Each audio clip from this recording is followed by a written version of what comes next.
তার তো বলার কর্তব্য ছিল না? হ্যাঁ গো মা, বাবার শরীর টরীর ঠিক আছে তো? বললাম তো মামনি, আমি বলতে পারবো না। বুঝেছি বুঝেছি বুঝেছি, মান অভিমান হয়েছে, দুজনের মধ্যে নাগানাগি হয়েছে। কেন হয়েছে জানো তো?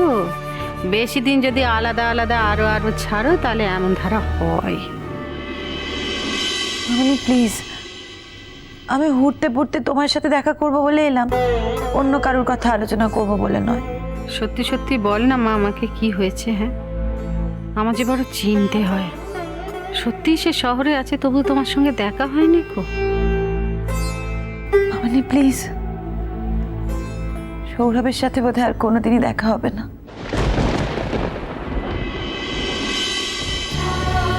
সৌরভ প্রসঙ্গে আর কোনো আলোচনা হোক আমি চাই না।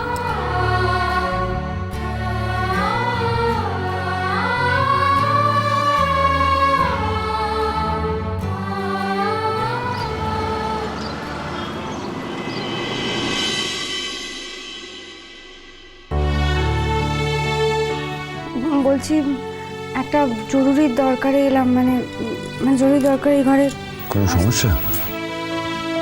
না, সমস্যা মানে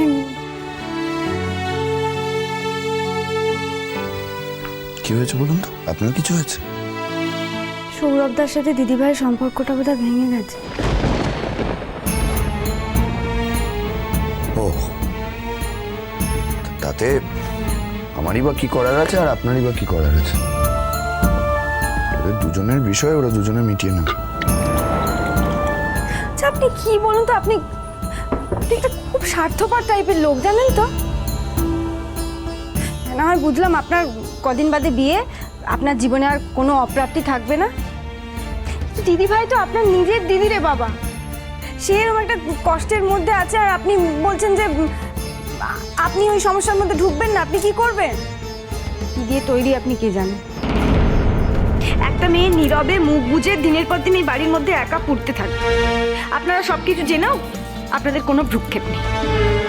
মানে এটাই কি সম্পর্ক? তাহলে তো মানে আপনাদের সঙ্গে একটা প্রতিবেশীর কোনো পার্থক্য থাকলো না। কি মুশকিল, আপনি আপনি বিনা কারণে কেন কেন আমায় মেজাজ দেখাচ্ছেন? পায়ে পা বাঁধিয়ে ঝগড়া না করলে আপনার হয় না? না সত্যি, মানে আমি আপনার সাথে পায়ে বাঁধিয়ে ঝগড়া করছি, এটা আপনার মনে হলো? এটা কথা হলো? সত্যি আপনার মতন স্বার্থপর অমানুষ আমি আর দুটো দেখিনি। আপনি থামবেন আবার? যথেষ্ট ভাষণ দিয়েছেন, আপনার ভাষণ আমি আর শুনতে চাই না। কি করব আমি? যদি ওদের দুজনের সম্পর্ক ভেঙেই যায় আমি কি করব? সৌরভদার পা ধরবো, দিয়ে বলবো আমার দিদিকে আপনি বিয়ে করুন? তাহলে কি আমার দিদির সম্মান থাকবে? তাছাড়া দিদির হয়ে এখন কথা বলতে গেলে দিদি যে রিয়্যাক্ট করবে না তার কি মানে আছে? আর আপনি তো আমার দিদিকে আমার এগেনস্টে মিশিয়ে দিয়েছেন। নাহলে গতকাল ওকে বার্থডে উইশ করতে গেলাম, যা ব্যবহার করলো। আচ্ছা, একটা কথা বলুন তো, আপনার সত্যি সত্যি এটা মনে হয় যে আমি আপনার এগেনস্টে লোকজনকে কথা বলতে পারি? হ্যাঁ, যথেষ্ট মনে হয়। আমার তো এটাও মনে হয় যে আপনার জীবনের সবচেয়ে বড় প্রায়োরিটি হচ্ছে আমায় জব্দ করা। ও, আপনার এটাও মনে হয় আপনাকে জব্দ করা যায়? না, যায় না। আমি সেটা আপনাকে বোঝানোর চেষ্টা করি, আপনি বোঝেন না। হয়তো নিজের শক্তি ক্ষয় করেন। না, ক্ষয় করি না। সেটা যদি আপনি বুঝতে পারতেন তাহলে তো সবচেয়ে ভালো হতো। আমার কি দায় পড়েছে? কেন আমি আপনার এগেনস্টে সব কথা অন্যদেরকে বলতে যাব?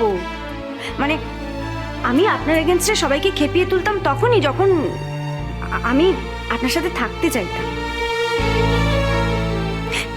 আমি তো আপনার সাথে থাকতেই চাই না। আমি কেন কাউকে খেপিয়ে তুলবো আপনার এগেনস্টে? আচ্ছা, আজ আমাকে একটা সত্যি কথা বলবেন? হ্যাঁ, বললে সত্যিই বলবো, না হলে বলবো না। আপনার রিজুদাকে আপনি ঠিক কতটা ভালোবাসেন? কি আশ্চর্য! এটা তো আমার থেকে আপনি ভালো জানেন।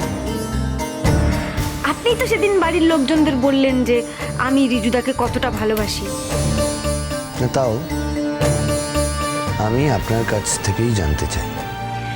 আমি কি কখনো আপনার কাছে জানতে চেয়েছি আপনি শালিনীকে কতটা ভালোবাসেন? ওটা আমি দেখেই বুঝতে পেরেছি। কচু বুঝেছো? তুমি তো নিজে মনে করো বিশ্ব পণ্ডিত, তোমার কোনো কিছুই বুঝতে দেরি হয় না, আর তুমি যা বোঝো সবটাই ঠিক। কিন্তু তুমি তো আসলে জানোই না যে তুমি কিছুই বোঝো না, তোমার মধ্যে সেই সেন্সটাই নেই। কেন আপনি আমায় দেখে বুঝতে পারেন না যে আমি রিজুদাকে কতটা ভালোবাসি? কি বললেন? কেন, কি হলো? এভাবে তেড়ে এলেন যে? নিজের ভালোবাসার কথা আপনি বলতে পারেন, অন্যের ভালোবাসার কথা শুনলে এত রেগে যান কেন? তার চেয়েও বড় কথা, এগুলো তো সব আপনার জানা। আমি যদি এই বিষয়ে একটাও কথা না বলি তাহলেও তো এই বিষয়গুলো আপনার জানা। তাহলে এখন আমার মুখ থেকে শুনে এত রিয়াক্ট করছেন কেন? না, আমি এটা বিশ্বাস করি না। এটা কখনো হতে পারে না। এই ঘটনা যদি ঘটে তাহলে দুটো মানুষ আমার হাতে খুন হয়ে যাবে। শুধু রিজুদা নয়, কঙ্কাবতী, আমি তোমাকেও ছেড়ে কথা বলবো না। আমি কিছুতেই মেনে নেব না যে তুমি এই পৃথিবীতে অন্য কোথাও অন্য কাউকে ভালোবাসতে পারো। ভালোবাসায় আমি কোনো স্পেসে বিশ্বাস করি না। আমার কাছে ভালোবাসা মানে পজেসিভনেস, অধিকারবোধ। আমি যেমন ভাবে চাইবো তেমন ভাবেই তোমাকে থাকতে হবে। এই ব্যাপারে আমি কোনো আধুনিকতা, কোনো নারী স্বাধীনতা কিচ্ছু মানি না, কিচ্ছু না। তোমার প্রত্যেকটি মুহূর্ত আমার, শুধু আমার।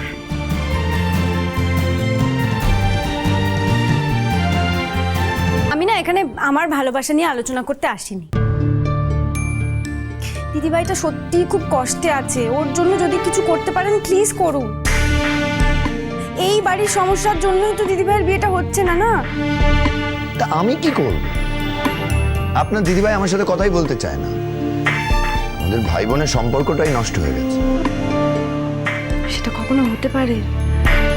দেখুন, এখন আমি দিদিভাইয়ের চোখের সামনে আছি তো, সেই জন্য হয়তো দিদিভাইয়ের খারাপ লাগছে। কিন্তু আপনারা ভাই বোন, আপনাদের রক্তের সম্পর্ক, সেটা কখনো কোনোদিন শেষ হতে পারে নাকি? আর তাছাড়া আপনার দরকার নেই, আপনি না হয় দিদিভাইয়ের সাথে কথা বলবেন না। আপনি তো সৌরভবাবুকে চেনেন, আপনি সৌরভবাবুর সাথে কথা বলবেন। কি মুশকিল, আমি কি কথা বলবো যদি আমার সাথে কথা বলতে না চায়? যদি বলে যে তুমি কেন আমাদের সম্পর্কের মধ্যে ঢুকছো, তখন আমি কি বলবো? না, সেটা তো উনি আপনাকে বলতে পারেন না। কেন বলবেন? আপনার নিজের দিদির সাথে ওনার সম্পর্ক, আপনার তো দিদির বিষয়ে কথা বলার অধিকার আছে। দেখুন, আপনার সাথে সৌরভবাবুর চেনা জানা আছে, সেই জন্য বলছি। আমি যদি চিনতাম আমি নিজেই কথা বলতে চলে যেতাম। না, কোনোই প্রয়োজন নেই। মানে আবার কি? যাকে চেনেন না জানেন না তার সাথে আপনি কি কথা বলতে যাবেন?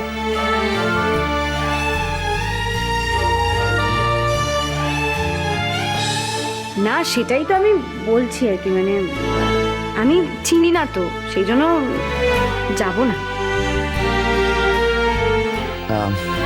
একটা কাজ করতে পারি। কি কাজ? মানে আমরা দুজনে একসাথে যেতে পারি। না, আপনি যদি যান তাহলে তো আর আমার যাওয়ার দরকার নেই। না, আমার তো মাথা গরম। সৌরভদা এদিক ওদিক কথা বললে তখন আবার রাগারাগি। না না না না, রাগারাগি করা একদম ঠিক হবে না। তাতে আবার উল্টো কিছু হতে পারে। মানে অভিমান থেকেই তো এইসব ঘটনা ঘটেছে। দেখুন, আমি যা বুঝতে পারছি, ওই সৌরভবাবুর মানে সৌরভদার বাড়ির লোকজনেরা দিদিভাইয়ের সাথে সৌরভদার সম্পর্কটা নিয়ে হয়তো খুব সমস্যা করছে। মানে এই বাড়ির সমস্যার জন্যই তো ওরা চাইছে না দিদিভাইকে ওদের বাড়ির বউ করে নিয়ে যেতে, তাই না? তাই জন্যই হয়তো সৌরভদাও আর এই সম্পর্কটা টেনে উঠতে পারছে না। দেখুন, যদি তাই হয় তাহলে টেনে না নেওয়াই উচিত।